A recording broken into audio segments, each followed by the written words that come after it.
staff that went out during the earthquakes out in Turkey, and our thanks from, I think, all of Britain goes to them. Thank you. Jay, just for your information, for one of the Fire Authority days, I think it's April, we booked in. We will bring the team to meet you. So yeah, visiting thank them, and there's 3 of them. Yes, we shall do, and we look forward to that. Thank you very much. Right, the minutes of the HR meeting on the 7th of November. I'll move, Madam Chair. Just seconded. So, Councillor Norton's got comments. Councillor Norton. yeah, the minutes need to be amended. If you look at the minutes, it has me as a councillor, I think, in Caerphilly, and it has Councillor as a councillor from Torfaen, and we're Cardiff councillors. Apologies for that. We'll get those amendments in. Thank you. Any others? No? If we can go to the reports for decision then, and the annual pay policy statement. Alison, I think you can. Yes, thank you, Chair. Good morning, members. So this report invites members to approve the annual pay policy statement. This report, if approved today, will proceed to full Fire Authority for approval in March. So as members will be aware, we are required to publish a pay policy statement every year. This is as a result of the Localism Bill of 2010. The report has 2 pieces of information that I'd like to highlight before you approve today. First of all, changes to the pay policy statement have been highlighted in the report itself. The substantive changes are: we have introduced a new honorarium procedure, and that is covered off on page 20. So paragraph 4.16. The new honorarium procedure incorporates changes following the job evaluation procedure that we undertook, as well as a review of principal officers' pay, which is also updated within the report. So just to clarify, 4.16, if you can have a look at page 20, the update to that section covers off an update following a review of principal officer pay, and that statement in there confirms that the action taken by Fire Authority back July 22. And then on page 26, section 13, which covers the completed whole new section around the honorarium payments, which was a new procedure following the job evaluation exercise that we completed early back last year, so in 2022.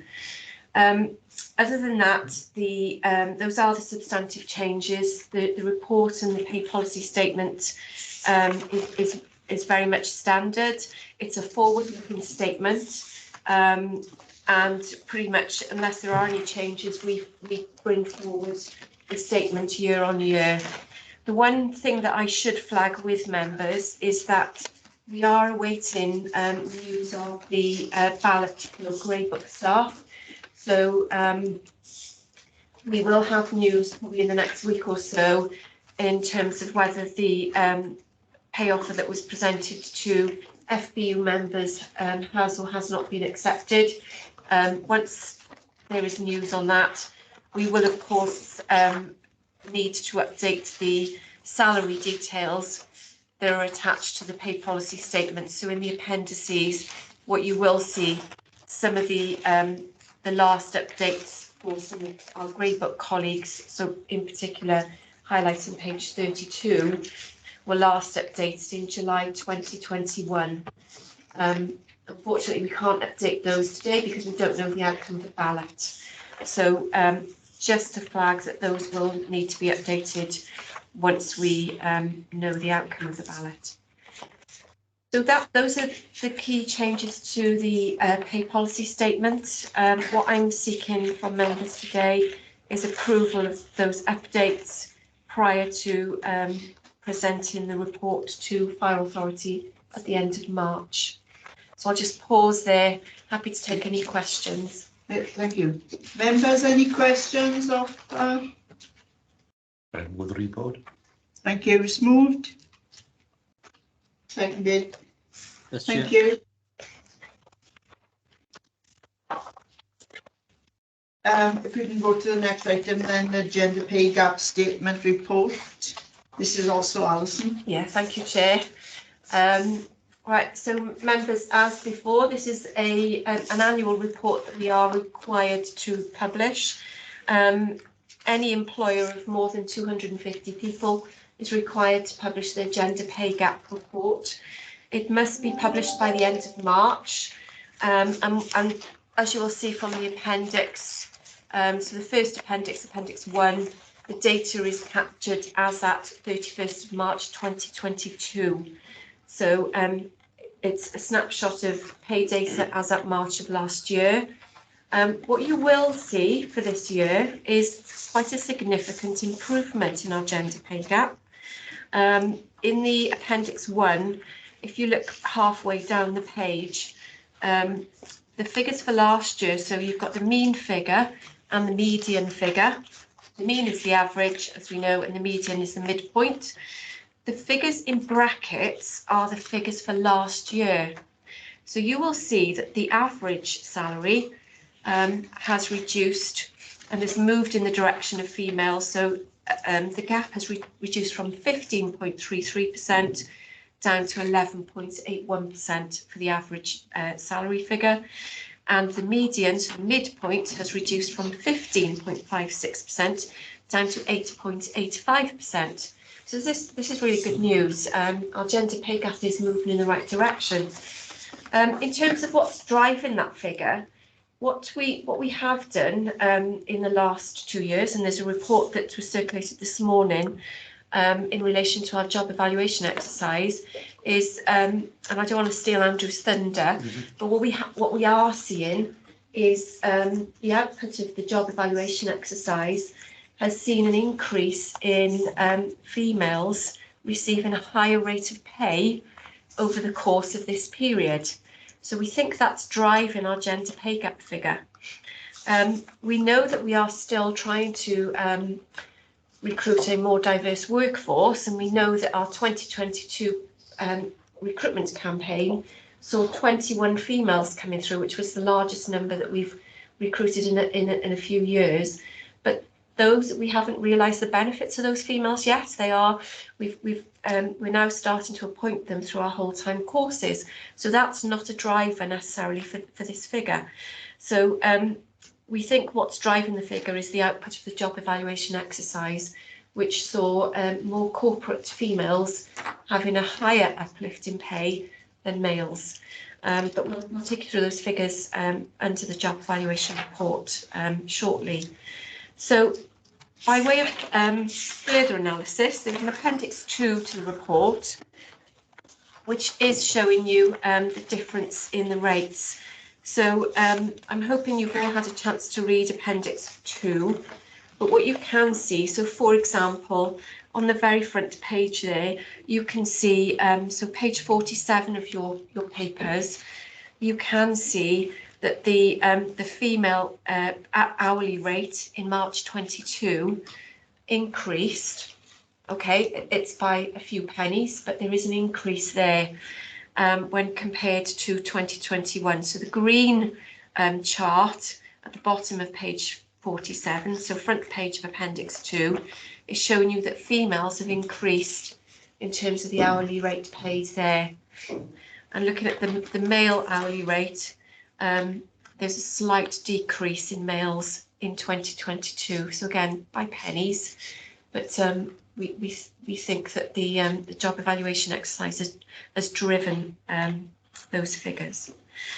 So I'll pause there just to take any questions, comments or observations. But as before, this report, if approved today, will go forward to full Fire Authority at the end of March. Just also to flag that I believe this one and the pay policy report will also be considered by scrutiny next week. So I'll pause there. Thank you. This is a significant improvement. Councillor Norton, you. Yeah, thank you, Chair, and thank you, officers, for a really great report. I think it shows the hard work of authority. It is a significant improvement, as the Chair said. My only question is, obviously, is this at all affected by, obviously, Grey Book, which is primarily male staff, not having, obviously, at the moment, a pay rise agreed? And obviously, if and hopefully when they do get the pay rise they deserve agreed, obviously that will benefit new female firefighters recently hired and the current ones we have. But obviously, because most firefighters and Grey Book staff we have are male, would that have an impact of potentially, obviously, for next year's figures, making us go backwards? Thank you, Councillor Norton. So the Grey Book pay award that's out for parents at the moment will affect salaries from July 22. So in that regard, the report won't change. So the headline figures will not change. But your observation is correct, Councillor Norton. What we will then see is a significant increase in our Grey Book salary cost, which will then feed into our March 23 gender pay gap report. So I think it is one to watch, and we'll see where we end up probably in March of 23. But for now, that figure will stand for the 2022 gender pay gap. Okay. Councillor? Sorry. I don't think you want to come back in, do you? Yeah, really, it's just a comment, really, in regards to the pay gender gap. Nice to see it's reducing. Is this so because of a recruitment drive years ago, which encouraged more female activities to come into the fire service? So we think, Say 10 years ago, what was yeah, the recruitment drive like then? Did it actually encourage a lot of the female into the service? Yeah, Councillor Watkins. So what we are now seeing is more females coming through. So our 2022 campaign, we are now seeing the benefit of 21 females coming through the system. So that as we look at future gender pay gap reporting figures, we will see the benefit of those. However, what the position is very fluid. So we will also see, for example, we lost a senior female principal officer in the last 12 months. So that will impact also on the figures for next year. So I would say it's quite a fluid thing. What may impact one year will show a different lens the following year, if that makes sense. So whilst we are continuing our recruitment campaigns, and the gender pay gap has only been in, I think, probably about 5 years, we will see the benefit eventually if we can change that gender balance across our Grey Book cadre in particular. So what was the recruitment like for female officers 5 years ago? Was that great? And if so, what can we expect?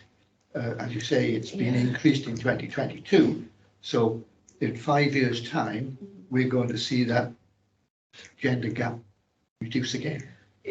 I think, so to answer your question, 5 years ago, probably slightly before my time, but I would say we haven't seen the significant numbers of females that we saw last year coming through the system. So I would probably say, off the top of my head, but I can share the figures with you more formally, the number of females have been less than possibly 10 every year. Last year we saw a spike, that was because of some extra support we gave females in sharing with them what the exercises look like, how they should train for them, and we did some female focused FireFit sessions with them. But what we do need is females to be a permanent fixture on our head count. Yes. So the more we can do to bring more females in, you're right, the position will improve over time. That's what I was looking at. I'd Yes. be interested to know in 5 years' time what sort of gap there is. Yes, yes. Should be improving, I'd suggest. Yeah. Can I just Thank mention one you. thing? Thank you. Yeah. Jen? Thank you, Madam Chair. Madam Chair, my answer is quite simple. If a female is doing the same job as a man, or the man is doing the same job for a woman as a woman, you should get the same money. Exactly. And, you know, I'll just give you a story going back to the Second World War, before a lot of you were telling.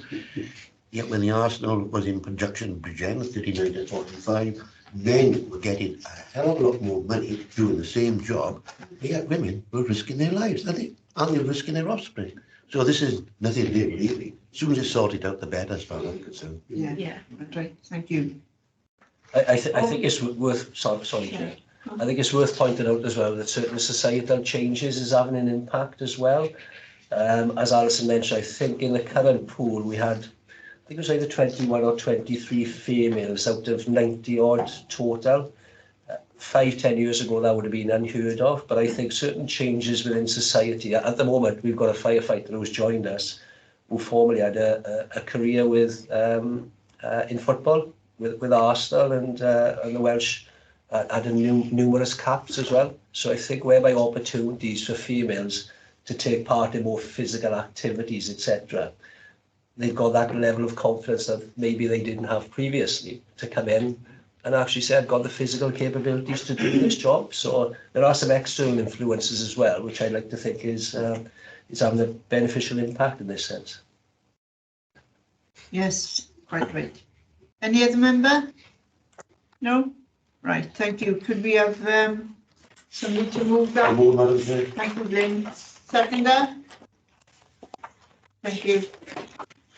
If we could go on to the next item then, proposed increase, Gary? Yeah. Thanks, Chair. Thanks, members. I'd like to present this paper today to discuss and open up conversation regarding the current staffing levels within our on-call staffing, and perhaps this provides some sort of a solution where we could go forward to improve our retention figures. As we all know, in all your areas, we've got a large number of on-call staff who do a sterling job for us in attending fire calls, protecting the communities, education in schools. But still, year on year, we on average lose about 90 staff. Move on to better occupations, move out to the areas where they were providing cover. There's a multitude of issues. But then when we've analysed some of the feedback following people leaving quite early in their careers, we recognise that with the current economics and financial difficulties a lot of people are going through, there is a big gap between joining and receiving the first increase in salary. So an example of that would be I turn up for a course, do my fortnight course at Cardiff Gate, but then that makes me available to go on the run. So I'm on the run on the appliance, but I can't be part of the availability until I've done another element of my course, which is the breathing apparatus course. So once I've done that, then I can contribute to being fully available for the station. Now, as you know, the commitment of our on-call staff to carry out the courses, they normally have to take annual leave from their primary employment. So in essence, they're giving up 2 years of annual leave time with their families, that type of thing, for a massive commitment to us. And they don't receive a pay rise until they're fully qualified, which is normally, if they've received enough exposure to incidents, they could possibly do it in 2 years, but it's normally 3 to 4 years. So, you know, the pay scales are here on my paper, but what I'm recommending is we look at an incremental pay increase. And the easiest example would be that I do my initial course, and once I've done my BA course, I get a 40% increase in my salary, moving me towards the fully qualified firefighter, so making it more attractive to retain people. And then once I've done the road traffic collision and trauma care course, another 40%. So the final part of it is the fully qualified firefighter, where I'd be on a fully qualified rate. And I think if we looked at it and you know, give that as a bit of an incentive for people I'm sure that we could retain more people. Even though, you know, we set up, we know on average the 90 people are leaving us, so we have got the courses there for us. But I think, you know, looking at it in the current economic climate as well, I think it'd be good to look at these incremental pay increases. I've included in the report how that would look, and as members would be aware, when we draw down salary anyway, we draw down for a fully qualified firefighter, so it is no increase in the requests for extra finances. It is exactly the same. And that's basically it. The start of the report with my recommendations. Yeah, thank you, Gary. I think personally this is an excellent idea. We need to continue to keep all these new recruiters because they do tend to leave early, quite a number of them. And I think this is timely coming in, and thank you for this report, Gary. Glenn. Can I ask a question? Gary, you know, we train these guys, you know, when I say guys, I mean men and women, okay?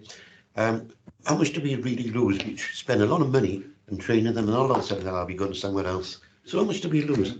I think But I wouldn't hold you to anything. You know, we lose about 90 people a year, but what we got to bear in mind is That's a lot of money. But Councillor, we do beat ourselves up about it, but when I look at it and you talk to them, some of them perhaps never had primary employment before.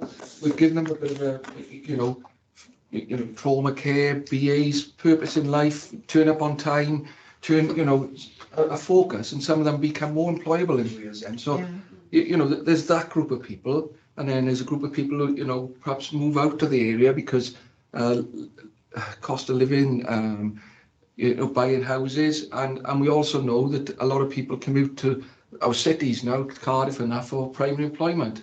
So there's a multitude of reasons, but I think if we can make it more attractive, these, you know, let's look at the 90 people and try and cut that down quite considerably who's leaving us, and work more flexible with them as well with their contracts to find out why.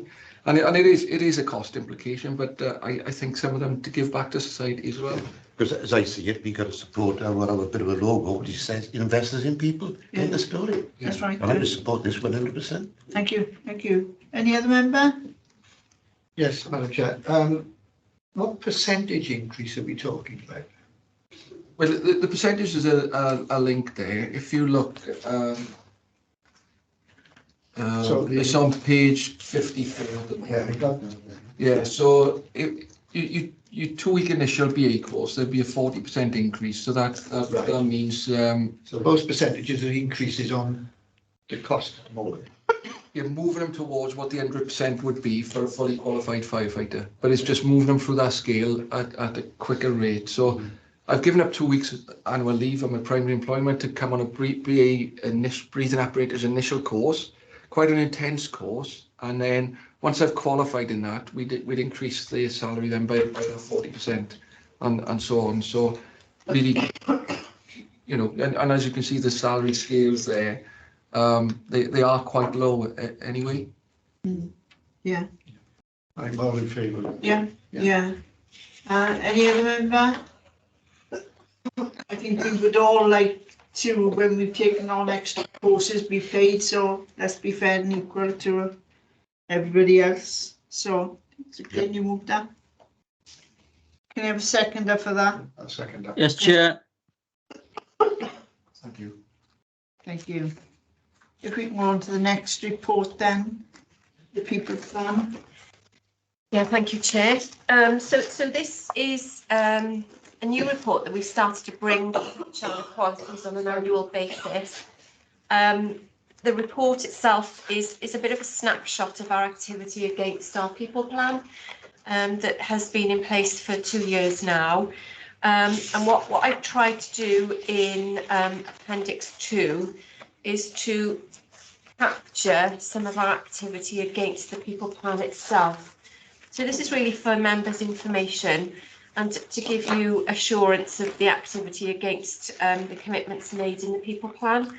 So I'm just going to really highlight some of the areas of activity for you. So under the 5 key themes that we set, Appendix 2 on page 73 starts to highlight some of the activity to support achievement of those themes. So, for example, we just talked about our recruitment activity. So what we're doing quite regularly now is looking at our workforce planning, and that will drive our recruitment planning. So for the last probably 4 years, we've undertaken an annual recruitment exercise. As we just noted, last year we were able to recruit 21 females. So that activity will continue for this year and the next. So it's making a more formalistic connection between our workforce plan, our retirement profile and our recruitment planning. We've also, in 2021, launched our new personal review process. So this is our new appraisal process. And the appraisal process links our what and how, so our performance with our behaviours. In the first year of launching, we were able to achieve 76% completion rate, which is actually quite tremendous when you think it was a new process. We launched it as a digital solution, so it's an online solution, and it introduced a grid that assessed people against the what and the how, so the performance against their behaviours as well. So 76% completion. We're currently running towards the end of the 22-23 reporting year, and so we're currently looking at what the completion rate is, but I'll report that in the next update. We completed job evaluation for Green Book colleagues. We just talked about the impact of that on our gender pay gap. That exercise started in 2019 and was completed fully early 22. Looking at themes 2 and 3, and I just mentioned personal reviews has got behaviours and performance as key elements of them. The other aspect that we introduce as part of our personal reviews are our wellbeing aspect. So the very first conversation, or part of the conversation the individual has with their line manager, is to sit down and discuss wellbeing. And that conversation may result in a referral to our occupational health provision, or an adjustment on working pattern, or something else. We've continued with our senior middle leaders events. These are regular conversations with the Chief Fire Officer. They happen every month, and they're driven by topics of interest by the senior middle leaders, as well as anything we think is relevant that we should share with them. The middle leaders engagement events, these are a wider group of people, people that we identify as our middle leaders, and we hold 2 events every year. The last event during this time frame was titled Adapting in a Global Pandemic and Beyond, and that was held in November last year. So the engagement of our middle and senior middle leaders continues. Our learning pathways we will be launching next month, and this is really a transparent journey for everyone in service. So an individual, whether they're a firefighter or a corporate member of staff, can look at their pathway and understand the elements of that pathway. So what's their development looking like? When do they, upon the conversation that happens as part of their personal review, there's an identification of specific learning, but as well as that, there's a transparent visual pathway that an individual will see, the learning journey for that role in the service. We've also been working, and as members know, because this has been to Fire Authority regularly, the pensions remedy exercise. So remedying age discrimination in pensions, particularly fire for us. We've worked to introduce resolution for our Category 1 cases. They are cases where people are currently employed in service and they want to retire, accessing the benefit of having the age discrimination put right. So we're offering that service, and we're probably one of a few fire and rescue services providing that service at the moment. Looking at the aim 4, which is around values and culture, we announced our culture review in December 22, and that work continues. And as members will know, in the last week or so, the independent chair has been appointed, and that communication has been shared with members and service more widely.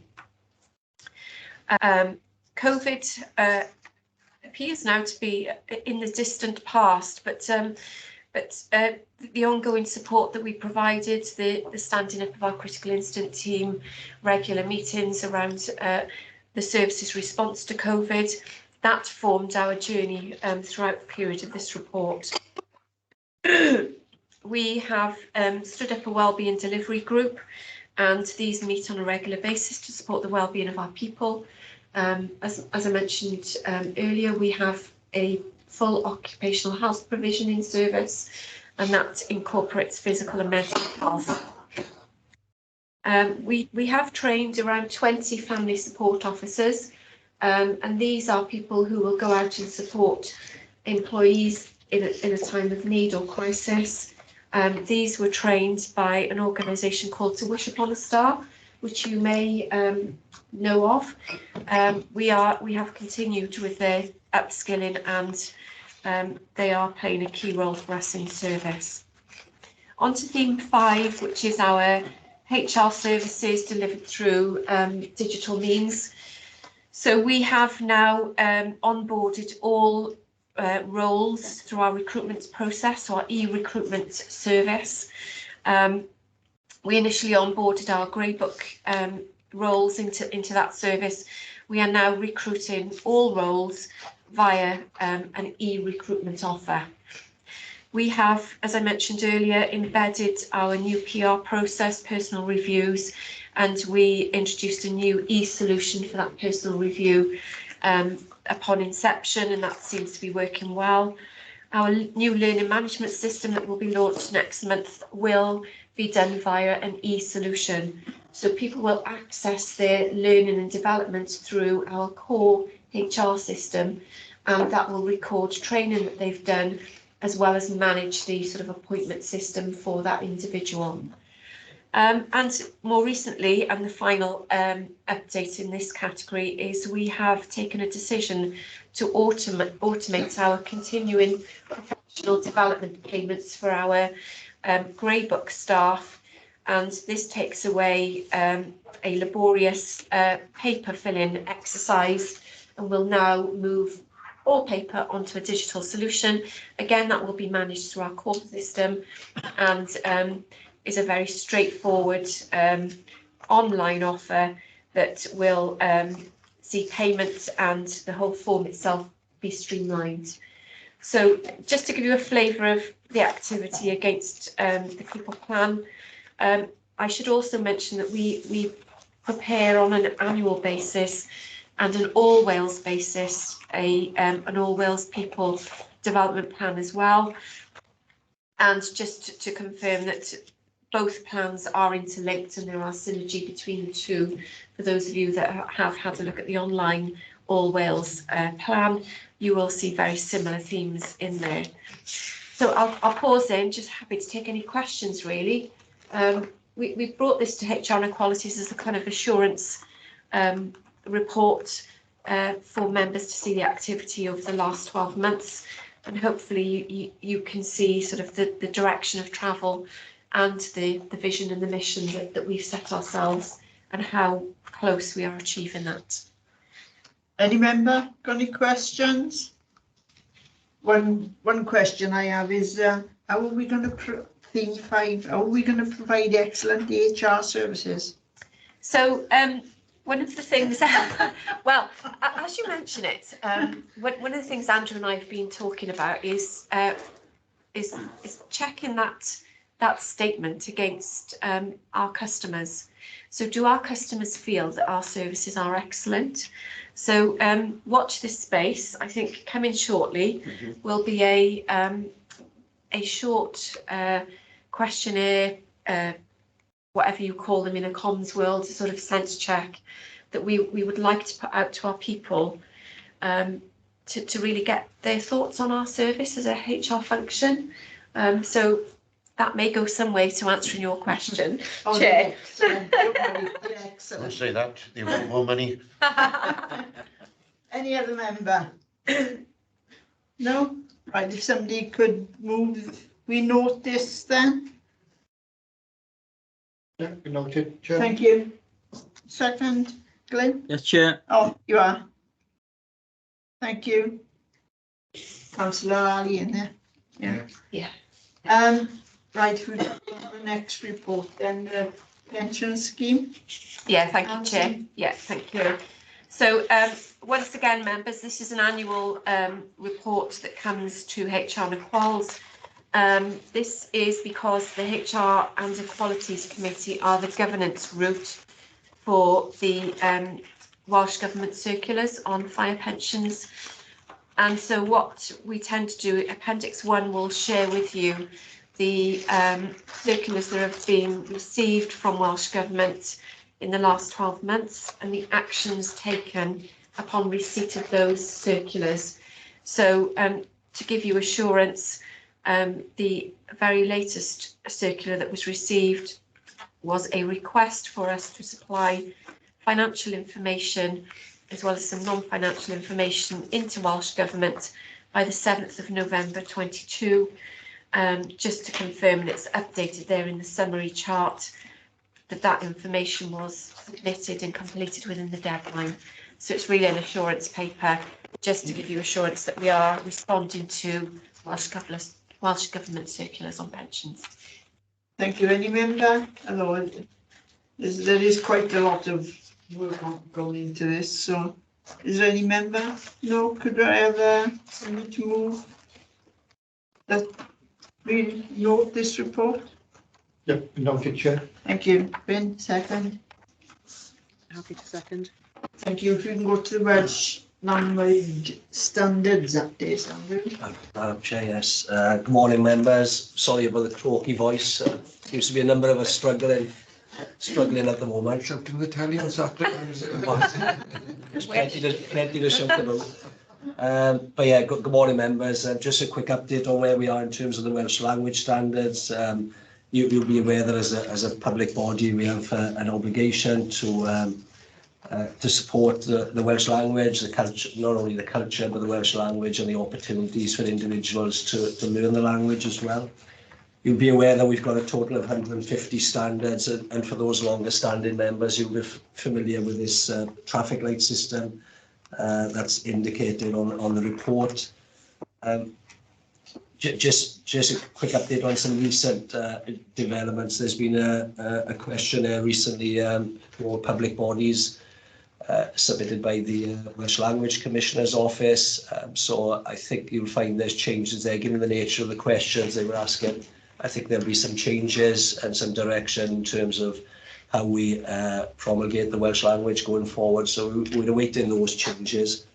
One thing that we are noticing, you'll be aware that within the services structure, there are some designated Welsh essential posts. So we are looking to appoint people who are fluent Welsh speakers to those posts.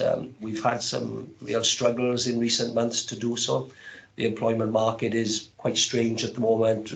Jobs that we would have previously had perhaps 30 applications for previously, we're now getting 4, 5, 6 applications for. So it's certainly an employees market in that sense. And we're having some difficulties, but we are in contact with the Welsh Language Commissioner's Office just to understand where we can best advertise so that we can actually get through and make sure that we've got the adverts in the right locations to attract those individuals who are Welsh language speaking. So the current employment market is having an effect on our ability to have Welsh language speaking individuals in certain posts. With regards to 2.5 there, I mentioned in previous reports, I think the BMIS system will be the reporting structure for us to measure those 150 standards against, and it's only pressures of workload at the moment that's prevented that from getting over the line, but that should be done in the coming next month or so, in which case then Welsh language standards can be measured across the service in a far more efficient and effective manner. There are a number of links here. If you wish to go on, if you go 2.4, there is the links there that indicate what the 150 standards are and how we are measured against those. And I'll just move over there. There's a bit of a typo on 2.10.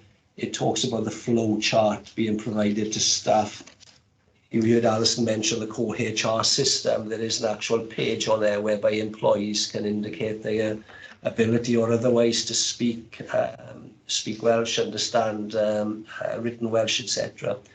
We are encouraging individuals to complete that, and you will see that the current state suggests that there's 1,100 staff, just over 1,100 staff, who have an understanding of reading a spoken language, understanding Welsh, and the written language as well.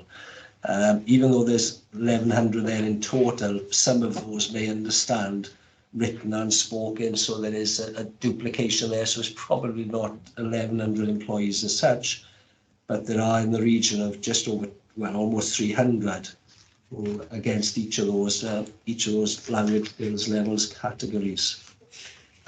So there is no flow chart. You'll see that last line at the end of 2.10.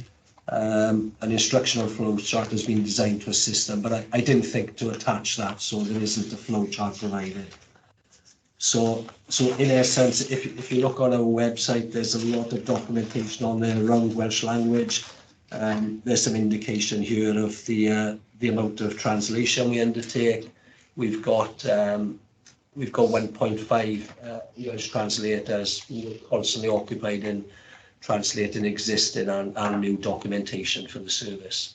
And even though we're able to provide the number of words that are translated and proofread, I know they don't mean much in themselves, but we are in the hundreds of thousands every year, so we are getting good value for money out of our translators. We are encouraging individuals to enrol onto Welsh language courses, and we are supporting individuals in terms of time off, in terms of the costs of Welsh language courses. They are relatively small, the costs, and it seems like there is a growing interest in learning the Welsh language. It certainly was pretty much decimated by COVID. Certainly the Welsh language teaching structure as well was more or less flattened because it is very much a face-to-face activity. But there are shoots of interest appearing now whereby individuals are starting to express an interest, and we will support them in giving them the time off because we understand the benefits to ourselves and our communities, obviously, and the country as a whole. Thank you. So, okay. Thank you. Councillor Norton. Thank you, Chair. Yeah, just obviously on your point around the SAT Okay. number. Sorry, Councillor Norton. Sorry, I do apologise. Can you hear me better now? Yes. Yeah. So I guess I had something in my throat. So my question is, obviously you mentioned there's been roughly around 300 people fill out some sort of skills in Welsh. I know there was 276 who have understanding, which is the lowest number. But could we, after this meeting, get given a SAT number of how many have skills? Because obviously a lot of it is obviously duplication, as you mentioned. Would be good to know for a SAT number. Yeah, certainly. I can obtain that information. I don't know how long it will take to obtain it, but yes, you're right. The figure is going to be nearer to 300 than it is that 1126 figure in terms of actual employees. Can I email that figure out? Would that be okay? That'll be very good. Yeah. Thank you. Thank you, Chair. Just a comment, really. This is not the only organisation that's suffering in regards to Welsh speaking language. And it's nice to see the Fire Authority encouraging members to actually take courses to improve basically their education and the speaking of Welsh. Yeah. Thank you, Chair. Thank you. Could we have somebody to re-note this report then? Thank you. Second, yeah. Thank you. Next one is Andrew as well. Service response. This one is service response. Yes, but members will be aware of the wrong glasses. Members will be aware of the socio-economic duty that came into force back in March 21. It should have come in a bit sooner, but there was a delay due to COVID. And we're obliged, from a governance perspective, certainly to report to yourselves to indicate the level of activities that we're undertaking. You'll be aware that all public bodies are subject to the the socio-economic duty. What we're going to do going forward, certainly it's one of the recommendations there, is we'll tie this into the services strategic equality plan update each year, just to well, reduce the amount of reports that you have to read through. But more importantly, that it does sit within the services strategic equality plan. And what we've done there, and you'll notice from the headings, is just given an update as to the advances that we've made. You'll appreciate an organisation such as ourselves was ahead of the curve to some extent in terms of the socio-economic duty. A lot of the areas of activity, a lot of the risk, etc., are often the areas which are socio-economically deprived. So we've been working in a lot of these areas previously anyway. And what we've tried to do from 2.3 onwards, just give an update, operations there, risk reduction, etc., our proactive work, and just giving an example of some of the things that we're undertaking. What we need to be mindful of is that we don't inadvertently, whilst trying to meet our strategic themes, we don't inadvertently penalise individuals from socio-economic areas. And a typical example that came through, certainly within HR, is one of our strategic themes as a service is to make better use of technology. So we were thinking we were moving in the right direction to put all of our recruitment online so people could submit applications online, they could receive correspondence for us via email. But of course, that was assuming that everybody's got access to technology, to iPads, to computers, etc. So by moving in the one direction and trying to achieve our strategic theme, we were probably inadvertently penalising individuals who didn't have access to a computer. And these individuals would most likely be living within socially deprived areas. So we reversed that decision and we've actually allowed individuals to either apply via hard copy or online. So we just need to make sure that we're not doing what we think is the right thing to do, but inadvertently not addressing the issues around socio-economic duty in this instance. So yeah, the report there, as you say, certainly 2.4.4, the business fire safety team proactively rewarded a wide variety of premises in line with the intelligence-led risk-based inspection programme, and that's it. It is intelligence-led, so we are working in a lot of these areas anyway, but it's good for us to be able to record the level of activity that we are undertaking. And we've also, say, if I go certainly HR, recruitment and attraction, we've also got a careers booklet, which again, we've put on the intranet site, but we've also printed it now so we can leave it for individuals to read at their leisure. So there's hard copies there in terms of drawing the opportunities to people's attention, and then obviously hard copy application forms for them to actually see that initial interest through then into an actual application to us. So this report, this is the last one you'll see in this, guys. Now this will form part of the strategic quality plan going forward. We'll have a separate section outlining our work against the socio-economic duty. Okay. Thank you. Any member? Any questions? Yeah, can I ask a question? Yeah. On page 89, with the room safety with partnership providing awareness of modern slavery throughout the workforce. 2.4.2. 2.4.2.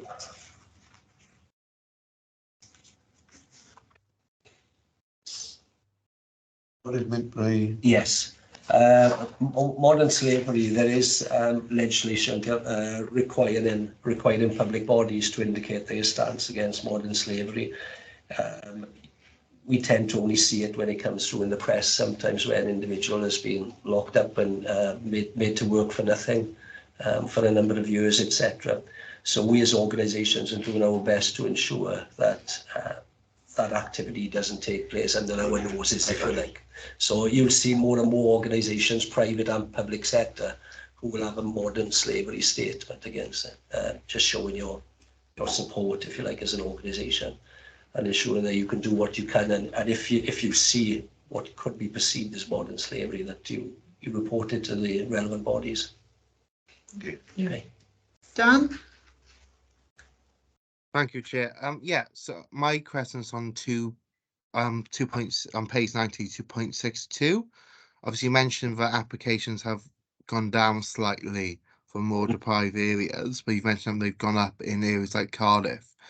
I want to see, does the service actually look at not just local authorities as a whole, but areas of local authorities? So Cardiff is one of the more well-off local authorities in Wales, but has areas of significantly economically more challenged areas as well, particularly in the southern arc of the city, which is also more racially diverse from the local fire authority area generally. So I want to make sure, obviously, we aren't setting precedents to obviously look to try and recruit from more poor areas and obviously miss out areas which might obviously lead us have obviously more ethnically diverse workforce, which represents obviously for local authorities break down more clearly. Yeah, yes, absolutely. Certainly the positive action measures that we've undertaken in recent years have been in those areas which are more socioeconomic deprived. I think we attracted applications from a boxing club, I think, down in, I can't remember what part of Cardiff it was, Al. But yes, we're looking at those areas whereby, as you say, the more ethnically diverse parts of our authority area. So we recognise the difference, if you like, between the more affluent areas of Cardiff and those that are more economically deprived, Councillor Norton. So yes, we do target our work to that extent, not just Cardiff, but certain areas within Cardiff in that particular example. Okay, Dan? Thank you. Could we then move on notice report? Thanks. Right, if we go to the establishment structure, Andrew? Yes, this is a very quick report, members. Yeah. The last time the authority confirmed and agreed the establishment structure of the organisation was back in September 2018, and at that point they also gave delegated authority for approvals to be made to the establishment structure going forward, providing support was reached by the Director of People Services, the head of paid service. So it's incumbent upon us to report to you any changes to the establishment, and as you'll see from 2.2, the only additional roles that have been included in the service since the last report of last year was 4 additional corporate staff trainers, so they are green book personnel as opposed to grey book, at grade 8, and they are based within Cardiff Gate Training Centre, largely due to the increase in training demands in upskilling. And as stated there, the budget will provide provision for current and temporary posts from a combination of core budget and reserves. So it's just to advise you that there have been 4 posts added to the establishment in the last 12 months. I remember.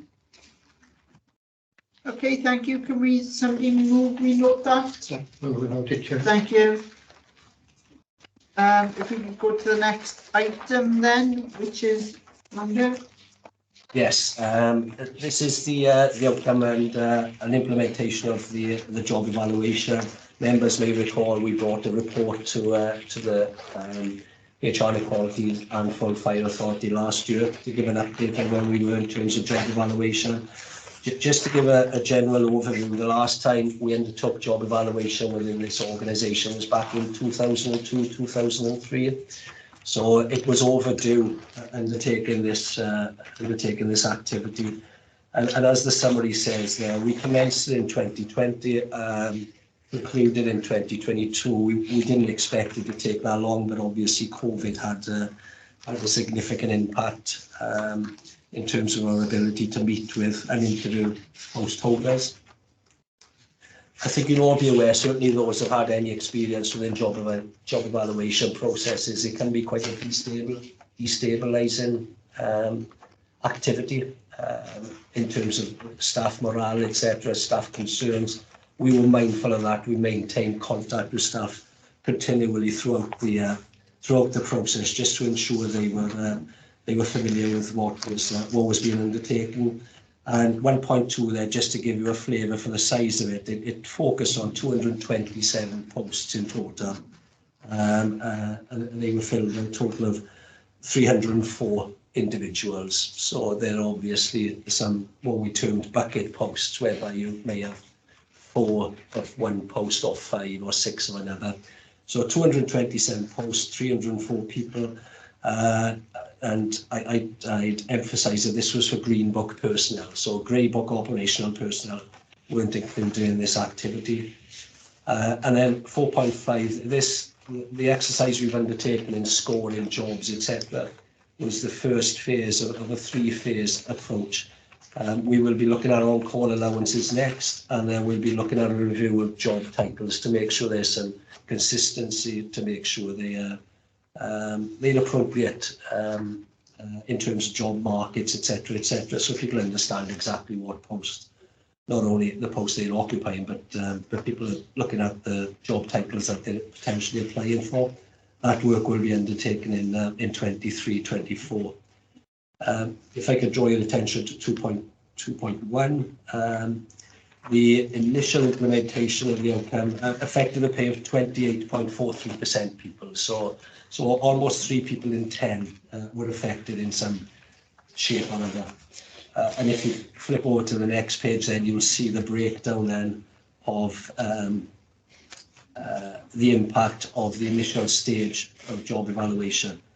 I've actually only last week put in the numbers of employees where the post increased and where the grade increased and where the post decreased.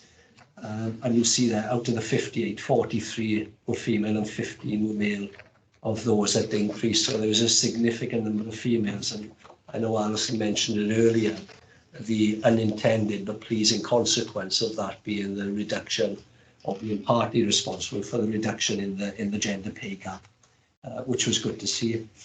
And then following the initial stage, then we advertised individuals had the opportunity to appeal the original decision. We received a total of 52, pardon me, and the appeals were heard on an individual basis by officers that had nothing to do with the initial scoring exercise. And of those 52, a total of 37 were successful. The following factors have affected the current position. Employees have since retired or left the service for other employment. A number of individuals intended to retire at the time anyway. They'd already made their intentions known. And then subsequent pay awards have superseded the detriment amount. So individuals are back now, even those individuals that reduced in pay are pretty much back to a higher salary than that now, or very close to. So, and as I say then, 2.3.5 of the 21 members of staff that were initially reduced in grade after the first stage of the process, and that is now reduced. There are only 3 that remain on detriment, and one individual has already stated his intention to retire in April. So that will leave 2 individuals, if you like, who are in detriment. It is anticipated and hoped that the 2023 pay award will take those individuals out of detriment. So there will not be one individual, hopefully after the 23 pay award, there will not be one individual who will be on a lesser substantive rate of pay than they were coming into the job evaluation process, if that makes sense. There was a 3-year pay protection arrangement for those post holders that were reduced in grade. That, as I said, it commenced on the 1st of August 21. Well before the 1st of August 24. There should be a need for individuals to be pay protected. And then I just flip over to the next page, just indicating the pay awards that have been received by Green Book staff during this time.